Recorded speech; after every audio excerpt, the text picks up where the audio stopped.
ഇവിടെ പൈസയൊന്നും ഇരിപ്പില്ല, നീ പിന്നെ വാ. അയ്യോ ചേച്ചി അങ്ങനെ പറയല്ലേ, സത്യമായിട്ട് മരുന്ന് വാങ്ങണ്ട ദേ ചീട്ട്. എനിക്കറിയാം നിന്റെ തട്ടിപ്പൊക്കെ. മരുന്ന് വാങ്ങാൻ. ആ ശാന്തേച്ചി, എന്നോണ്ട് വിശേഷം?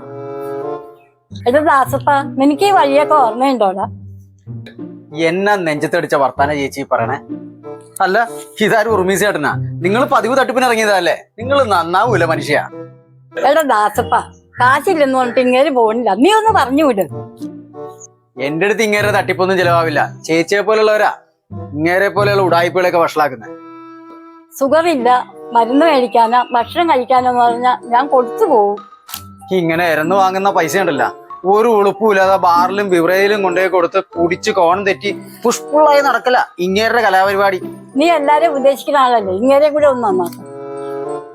ഞാൻ ഉപദേശിച്ച് മടുത്തന്റെ ചേച്ചി. ചേച്ചിക്ക് അറിയാമോ, ഇങ്ങേരുടെ ഭാര്യയില്ലേ ആ ചേച്ചി, പാവം, അത് വീട്ടുപണിക്കും തൊഴിലുറപ്പിനും പോയിട്ടാ ജീവിക്കുന്നത്. ഒന്ന് നിർത്തുദാസപ്പ, ഇത് അതിനല്ല. പിന്നെ എന്തിനാണാവോ ദേ എല്ലാരെയും പറ്റിക്കണ പോലെ ദാസപ്പനെ പറ്റിക്കാൻ നോക്കണ്ടാട്ടാ. ദാസപ്പ, അവക്ക് തീരെ സുഖമില്ല. നിന്റെ കയ്യിൽ കാശുണ്ടെങ്കിൽ കൊച്ചത്താ, വല്ലപ്പോഴെങ്കിലും പാവങ്ങളെ സഹായിക്ക്, നിനക്ക് പുണ്യം കിട്ടും. ഏ ചേട്ടാ, കണ്ണീ ചൊറിയില്ലാത്ത വർത്താനം പറയല്ലേ കേട്ടാ. ആ കയ്യും കാണിച്ചേ, ഇത് വെച്ചേ. ദാസപ്പ, ഇത് 500 രൂപ ഉണ്ടല്ലോ. ആ ഇതിരിക്കട്ടെ. അതെ, ചേച്ചിക്ക് മരുന്നും ഫ്രൂട്ട്സും ഒക്കെ വാങ്ങിക്കൊടുക്കും. അല്ല, ചേച്ചി ഇപ്പൊ ആശുപത്രിയിൽ അഡ്മിറ്റ് ആണോ അതോ വീട്ടിലാണോ? അവള് ജോലിക്ക് പോയി. അപ്പൊ നിങ്ങൾ എന്നോട് നുണയെ പറഞ്ഞല്ലേ ചേച്ചിക്ക് സുഖമില്ലെന്ന്? അത് നേരാ, ഇന്നലെ അവക്ക് നല്ല പനിയാ. എന്നിട്ട് അവര് പണിക്ക് പോയോ?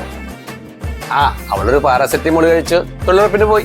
ആഹാ, എന്റെ കാശിന് ഇപ്പൊ നിങ്ങൾ അങ്ങനെ മദ്യപിക്കണ്ട. ആ കാശിന് തിരിച്ചത് മര്യാദക്ക്. ഓ, ഇനിയിപ്പൊ ഈ കാശ് തിരിച്ചു തരുന്നില്ല. വാട്ടർ വാങ്ങാൻ ഇറങ്ങി എനിക്ക് പൈന്റെ കാശൊന്നും ദാസപ്പ, നിനക്ക് നല്ല കാലത്ത് ഗുണം വരും. ഉറുമീസ് ചേട്ടാ.